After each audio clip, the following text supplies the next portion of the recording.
I've often said about how important astrology is, and I think it's very important to look up your astrological chart and find out who you are through this. Remember that Gurdjieff says we're here to break our astrological charts, break that fate.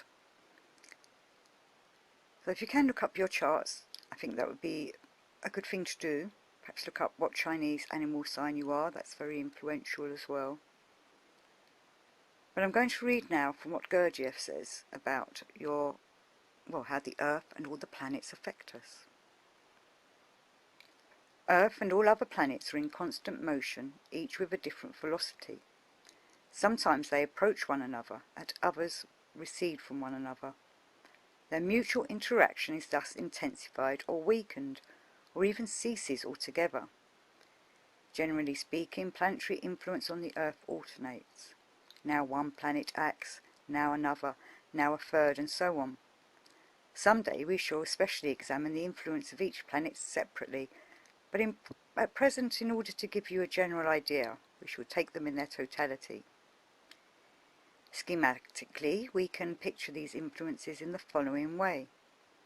Imagine a big wheel hanging upright above the Earth, with 7 or 9 enormous electrical projectors with coloured lights fixed round it. The wheel revolves and the light of the projectors is directed toward the Earth. Now from one of them, now from another. Thus the Earth is always coloured by the light of the particular projector which illuminates it at a given moment. All life born on Earth is always coloured by the light prevailing at the moment of birth, and remains so coloured throughout life. Just as no effect can be without cause, so no cause can be without effect.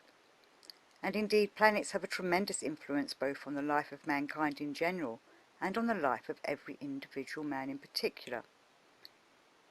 It is a great mistake of modern science not to recognise this influence.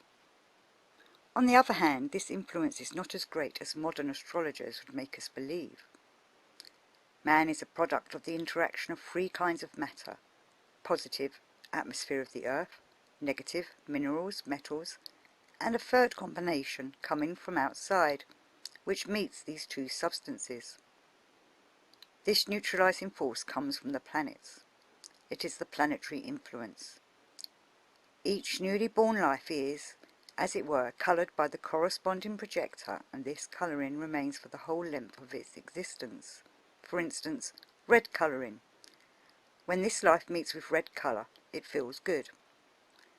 Certain combinations of colour vibrations have a calming effect, others have an opposite effect. There is a definite law in this. It depends on chemical differences. There are, so to speak, uncongenial combinations. Each colour has its own peculiar property. For instance, red stimulates anger.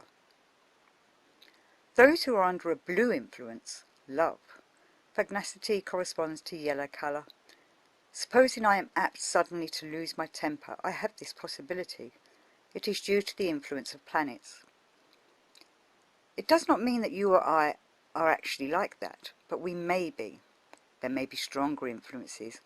Sometimes another influence acts from within and prevents you from feeling the external influence.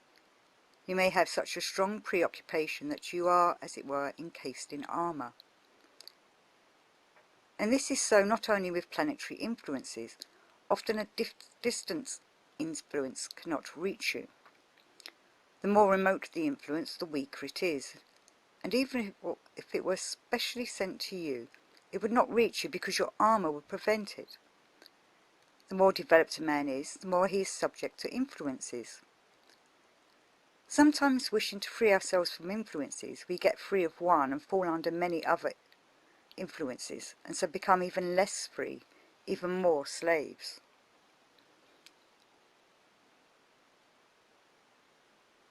We have spoken of 9 influences. All the time everything influences us. Every thought, feeling, movement is a result of one or another.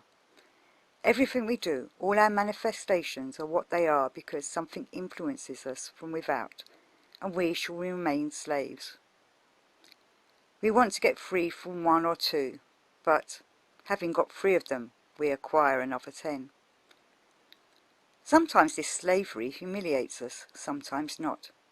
It depends on what we like. We have many influences which animals also have. We can choose, keep some, and free ourselves of others.